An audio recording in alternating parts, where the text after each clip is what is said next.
2026 T20 ലോകകപ്പിനെ ലക്ഷ്യമിട്ട് cricket ലോകത്ത് ആദ്യത്തെ ഒരു വലിയ കുലുക്കം ഇപ്പോൾ എത്തിയിരിക്കുകയാണ്. BCCI ആസ്ഥാനത്ത് നിന്ന് വന്ന ഒരു അപ്രതീക്ഷിത പ്രഖ്യാപനം അതാണ്. നിലവിലെ ചാമ്പ്യന്മാരായ ഇന്ത്യ 2026 T20 ലോകകപ്പിനായുള്ള തങ്ങളുടെ 15 അംഗ ടീമിനെ പ്രഖ്യാപിച്ചു. ടൂർണമെന്റിനായി സ്ക്വാഡിനെ ആദ്യം പ്രഖ്യാപിക്കുന്ന രാജ്യമായി മാറിയിരിക്കുകയാണ് ഇന്ത്യ. ഇതൊരു സാധാരണ ഔദ്യോഗിക പ്രഖ്യാപനമായിരുന്നില്ല, മറിച്ച് ലോകമെമ്പാടും വലിയ ഞെട്ടലുണ്ടാക്കിയ ഒരു നീക്കമായിരുന്നു ഇത്. കായിക മാധ്യമങ്ങളിലും ആരാധകർക്കിടയിലും വലിയ ചർച്ചകൾക്ക് ഇത് വഴിയൊരുക്കി. ടീമിൽ ഇടം നേടിയവരെക്കുറിച്ചായിരുന്നില്ല പ്രധാന ചർച്ച, ഇടം കിട്ടാതെ പോയവരെക്കുറിച്ചായിരുന്നു. ഒപ്പം നേതൃത്വ സ്ഥാനങ്ങളിലെ വലിയ അഴിച്ചുപണിയും പുതിയൊരു തന്ത്രപരമായ നീക്കത്തിന്റെ സൂചന നൽകി. ഈ ചർച്ചകളുടെയെല്ലാം കാതൽ പല അഭിപ്രായങ്ങൾക്കും വഴിവെച്ച ഒരു തീരുമാനമായിരുന്നു ഇന്ത്യയുടെ മുൻ T20 വൈസ് ക്യാപ്റ്റനായിരുന്ന ശുഭ്മാൻ ഗില്ലിനെ ടീമിൽ നിന്ന് ഒഴിവാക്കിയ ഞെട്ടിക്കുന്ന തീരുമാനം. ടീമിൽ ഗില്ലിന്റെ അഭാവമാണ് ഒരുപക്ഷേ ഇപ്പോൾ ഏറ്റവും വലിയ ചർച്ചാ വിഷയം. ഇത് ടീമിന്റെ തന്ത്രപരമായ നീക്കങ്ങളെക്കുറിച്ച് വലിയ ചോദ്യങ്ങൾ ഉയർത്തുന്നു. എന്നാൽ ഒരു താരം വഴിമാറുമ്പോൾ മറ്റൊരാൾ മുന്നോട്ട് വരുന്നു. ഓൾറൗണ്ടർ അക്സർ പട്ടേലിനെ വൈസ് ക്യാപ്റ്റൻ സ്ഥാനത്തേക്ക് ഉയർത്തിയിരിക്കുകയാണ്. ഈ അപ്രതീക്ഷിത സ്ഥാനക്കയറ്റം ടീമിന്റെ തന്ത്രപരമായ വലിയൊരു മാറ്റത്തെയാണ് അടിവരയിടുന്നത്. ഇന്ത്യയുടെ കിരീട സ്വപ്നങ്ങൾക്ക് ഈ നേരത്തെയുള്ള നിർണായകമായ നീക്കം എന്ത് സ്വാധീനം ചെലുത്തും? ഈ വലിയ മാറ്റങ്ങൾ 2026 T20 ലോകകപ്പിലേക്കുള്ള അവരുടെ യാത്രയെ എങ്ങനെ മാറ്റിമറിക്കും? കളമൊരുങ്ങിക്കഴിഞ്ഞു, ചർച്ചകൾ തുടങ്ങിയിട്ടേയുള്ളൂ. ഇന്ത്യൻ ടോപ്പ് ഓർഡറിലെ ഒരു പ്രധാന കളിക്കാരനായി കണക്കാക്കുന്ന ശുഭ്മാൻ ഗില്ലിനെ ടീമിൽ നിന്ന് ഒഴിവാക്കിയ തീരുമാനം വലിയൊരു ദേശീയ ചർച്ചയുടെ കേന്ദ്രബിന്ദുവായി മാറിയിരിക്കുകയാണ്. മുഖ്യ സെലക്ടർ അജിത് അഗർക്കർ മാധ്യമങ്ങളോട് സംസാരിച്ചപ്പോൾ ഗില്ലിനെ ഒഴിവാക്കിയത് ഫോമില്ലാത്തതുകൊണ്ടല്ലെന്നും മറിച്ച് കോമ്പിനേഷനുകൾക്കാണ് പ്രാധാന്യം നൽകിയതെന്നും ഇതൊരു ആസൂത്രിത നീക്കമായിരുന്നെന്നും അദ്ദേഹം വ്യക്തമാക്കി. ഈ വിശദീകരണം സെലക്ഷൻ കമ്മിറ്റിയുടെ ചിന്താഗതിയിലേക്ക് ഒരു എത്തുനോട്ടം നൽകിയെങ്കിലും ഇത് കൂടുതൽ ഊഹാപോഹങ്ങൾക്കും ചർച്ചകൾക്കും മാത്രമേ വഴിവെച്ചുള്ളൂ. ബാറ്റിംഗ് ലൈൻ ബാലൻസ് ചെയ്യാനായിരുന്നു ഇത്, അതോ കൂടുതൽ വൈവിധ്യമുള്ള കളിക്കാരെ ടീമിൽ കൊണ്ടുവരാനുള്ള തന്ത്രപരമായ നീക്കമായിരുന്നോ? ക്രിക്കറ്റ് ലോകം ഇതിലെ ഓരോ കാര്യങ്ങളും സൂക്ഷ്മമായി നിരീക്ഷിക്കുകയാണ്. ലൈവ് ബ്ലോഗുകളിലൂടെയും ടെലിവിഷൻ ചർച്ചകളിലൂടെയും അഗാർക്കറുടെ വാക്കുകൾ വിശകലനം ചെയ്ത് ഈ പ്രമുഖ താരത്തെ ഒഴിവാക്കിയതിന് പിന്നിലെ യഥാർത്ഥ അർത്ഥം കണ്ടെത്താൻ ശ്രമിക്കുകയാണ്. ഗില്ലിന്റെ കഴിവ് ചോദ്യം ചെയ്യാനാവാത്തതാണ്. അദ്ദേഹത്തിന്റെ മുൻകാല പ്രകടനങ്ങൾ നിർണായകവുമായിരുന്നു. അദ്ദേഹത്തിന്റെ അഭാവം അന്താരാഷ്ട്ര ക്രിക്കറ്റ് സെലക്ഷനുകളുടെ കടുപ്പം എത്രത്തോളമാണെന്ന് വ്യക്തമാക്കുന്നു. തന്ത്രപരമായ മാറ്റങ്ങൾക്ക് മുൻഗണന നൽകുമ്പോൾ പ്രമുഖരായ താരങ്ങൾക്ക് പോലും പുറത്തിരിക്കേണ്ടി വരാം. ഈ ചർച്ച ഗില്ലിൽ മാത്രം ഒതുങ്ങുന്നില്ല, മറ്റ് യുവ കളിക്കാരെയും ഇത് ബാധിക്കുന്നുണ്ട്. ഉദാഹരണത്തിന് ജിതേഷ് ശർമ്മയ്ക്കും സ്ഥാനം നഷ്ടമായി. അതേസമയം ഡൈനാമിക് താരം ഇഷാൻ കിഷൻ ടീമിൽ ഇടം നേടി ലോകകപ്പ് ടീമിലേക്കുള്ള അദ്ദേഹത്തിന്റെ തിരിച്ചുവരവ് അടയാളപ്പെടുത്തിക്കൊണ്ട്. വ്യത്യസ്ത സാഹചര്യങ്ങൾക്കും മത്സര സാഹചര്യങ്ങൾക്കും അനുയോജ്യമായ ഒരു ടീമിനെ വാർത്തെടുക്കാനുള്ള വ്യക്തമായ ലക്ഷ്യം ഈ തിരഞ്ഞെടുപ്പുകൾ കാണിക്കുന്നു. ചില സന്ദർഭങ്ങളിൽ വ്യക്തിഗത മികവിനേക്കാൾ തന്ത്രപരമായ യോജിപ്പിനാണ് അവർ മുൻഗണന നൽകുന്നത്.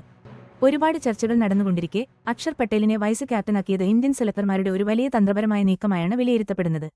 ടീമിന്റെ ഓൾറൗണ്ട് കഴിവുകൾ ശക്തിപ്പെടുത്തുക എന്ന വ്യക്തമായ ഉദ്ദേശ്യമാണ് ഈ നീക്കം മുന്നോട്ട് വെക്കുന്നത്. കൂടുതൽ മികച്ച ബാറ്റിംഗ് നിരയും ശക്തമായ സ്പിൻ ആക്രമണവും ടീമിന് ഉണ്ടാകണം എന്നതാണ് ഇതിലൂടെ ലക്ഷ്യമിടുന്നത്.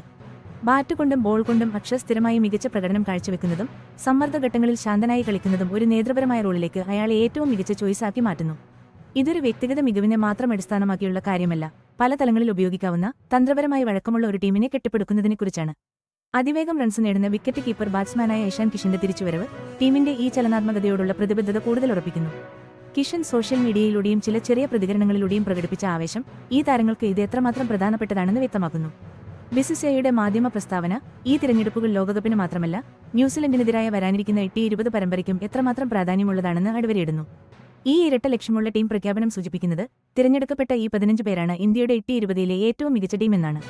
പ്രധാന ലോകകപ്പിന് മുൻപ് തന്നെ ശക്തരായ എതിരാളികളുമായി കളിച്ച് തങ്ങളുടെ കഴിവ് തെളിയിക്കാൻ തയ്യാറാണ് ഈ ടീം. പ്രധാന കളിക്കാരെ നേരത്തെ ഉൾപ്പെടുത്തി ടീമിൽ ഈ തുടർച്ച നിലനിർത്തുന്നത് വരാനിരിക്കുന്ന 2026 വലിയ ടൂർണമെന്റിന് മുൻപ് തന്നെ ഒരു ടീം എന്ന നിലയിൽ മികച്ച ഒത്തൊരുമ ഉണ്ടാക്കാനും തന്ത്രങ്ങൾ മെച്ചപ്പെടുത്താനും വളരെ പ്രധാനമാണ്. ഇന്ത്യൻ ടീമിന്റെ സ്ക്വാഡ് പ്രഖ്യാപനം വെറും ഡ്രസ്സിംഗ് റൂമിൽ ഒതുങ്ങി നിൽക്കുന്ന ഒന്നായിരുന്നില്ല. ആരാധകർക്കും ക്രിക്കറ്റ് വിദഗ്ധർക്കുമിടയിൽ ഇത് വലിയ ചർച്ചകൾക്ക് തിരികൊളുത്തിയിരിക്കുകയാണ്. ഓരോ സെലക്ഷനെക്കുറിച്ചും ഒഴിവാക്കലിനെക്കുറിച്ചുമെല്ലാം സോഷ്യൽ മീഡിയയിൽ ഇപ്പോൾ ചൂടേറിയ ചർച്ചകളാണ് നടക്കുന്നത്. ട്രെൻഡിംഗ് സെർച്ചുകൾ നോക്കിയാൽ ഈ സൂക്ഷ്മ പരിശോധന വ്യക്തമാകും. ഗില്ലിനെ ഒഴിവാക്കിയത് എന്തുകൊണ്ട് എന്നൊക്കെയുള്ള ചോദ്യങ്ങളാണ് ഇപ്പോൾ മുകളിലേക്ക് കുതിക്കുന്നത്. കൗതുകകരമെന്ന് പറയട്ടെ, ദിനേശ് കാർത്തിക് എന്ന പേരും ഓൺലൈൻ സെർച്ചുകളിൽ വീണ്ടും ഉയർന്നു വന്നിട്ടുണ്ട്. കാർത്തിക് നിലവിലെ ടീമിലില്ലെങ്കിലും അദ്ദേഹത്തിന്റെ പേര് വീണ്ടും ചർച്ചയാവുന്നത് പരിചയസമ്പന്നരായ ഫിനിഷർമാരെയും പുതിയതായി വരുന്ന യുവ ഹിറ്റർമാരെയും താരതമ്യം ചെയ്യുന്ന ചർച്ചകളിലാണ്. മുൻ ലോകകപ്പുകളിലെ അദ്ദേഹത്തിന്റെ മികച്ച പ്രകടനങ്ങൾ ആരാധകർ ഓർത്തെടുക്കുന്നു. സമ്മർദ്ദം നിറഞ്ഞ T20 സാഹചര്യങ്ങളിൽ പരിചയസമ്പന്നർക്കാണോ യുവതാരങ്ങൾക്കാണോ മുൻഗണന നൽകേണ്ടത് എന്നതിനെക്കുറിച്ചും ചർച്ചകൾ സജീവമാണ്. ആരാധകർക്ക് തങ്ങളുടെ ക്രിക്കറ്റ് താരങ്ങളോടും കളിയിലുമുള്ള ആഴത്തിലുള്ള വൈകാരിക ബന്ധമാണ് ഈ പ്രതിഭാസം എടുത്തു കാണിക്കുന്നത്. ഇതുകൂടാതെ ഇന്ത്യ തങ്ങളുടെ ടീമിനെ ആദ്യം പ്രഖ്യാപിച്ചെന്ന അസാധാരണമായ നീക്കം ആഗോളതലത്തിൽ ശ്രദ്ധിക്കപ്പെടാതെ പോയിട്ടില്ല. ICCയുടെ ഔദ്യോഗിക ടൂർണമെന്റ് ഹബ്ബിൽ 15 അംഗ സ്ക്വാഡിനെ ആദ്യം പ്രഖ്യാപിച്ചത് ഇന്ത്യയാണെന്ന് വ്യക്തമാക്കിയതോടെ അവരുടെ മുന്നൊരുക്കങ്ങളെയും തന്ത്രപരമായ ദീർഘവീക്ഷണത്തെയും ഇതെടുത്തു കാണിക്കുന്നു. ഈ മുൻകൈയെടുത്തുള്ള നീക്കം ഒരു വലിയ മാതൃകയായി മാറിയിരിക്കുകയാണ്. 2026ലേക്കുള്ള ഇന്ത്യയുടെ ഈ ബ്ലൂപ്രിന്റുമായി തങ്ങളുടെ പുതിയ ടീം കോമ്പിനേഷനുകളെ താരതമ്യം ചെയ്തുകൊണ്ട് ലോകമെമ്പാടുമുള്ള മറ്റ് ക്രിക്കറ്റ് ബോർഡുകൾ സ്വന്തം കളിക്കാരെയും സെലക്ഷൻ തന്ത്രങ്ങളെയും ഇപ്പോൾ സൂക്ഷ്മമായി വിലയിരുത്തുകയാണ്. നിലവിലെ ചാമ്പ്യന്മാരായ ഇന്ത്യ തങ്ങളുടെ തന്ത്രങ്ങൾ നേരത്തെ പുറത്തുവിട്ടപ്പോൾ T20 ലോകകപ്പ് കിരീടം നിലനിർത്താനുള്ള അവരുടെ വലിയൊരു ബ്ലൂപ്രിന്റ് തന്നെയാണ് ഈ ടീം പ്രഖ്യാപനം.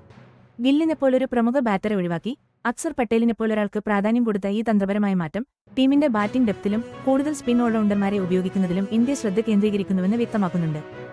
വിവിധ പിച്ച് സാഹചര്യങ്ങളുമായി പൊരുത്തപ്പെടാനും ടൂർണമെന്റിലുടനീളം എതിരാളികളുടെ തന്ത്രങ്ങളെ നേരിടാനും കഴിവുള്ള എല്ലാ അർത്ഥത്തിലും ശക്തമായ ഒരു പ്ലേയിങ് ഇലവനെയാണ് ഈ നീക്കം ഇന്ത്യക്ക് നൽകുന്നത്. വരാനിരിക്കുന്ന ന്യൂസിലൻഡിനെതിരെയുള്ള T20 പരമ്പര ഈ പുതിയ ടീമിന്റെ ആദ്യത്തെ പ്രധാന പരീക്ഷണക്കളമാകും.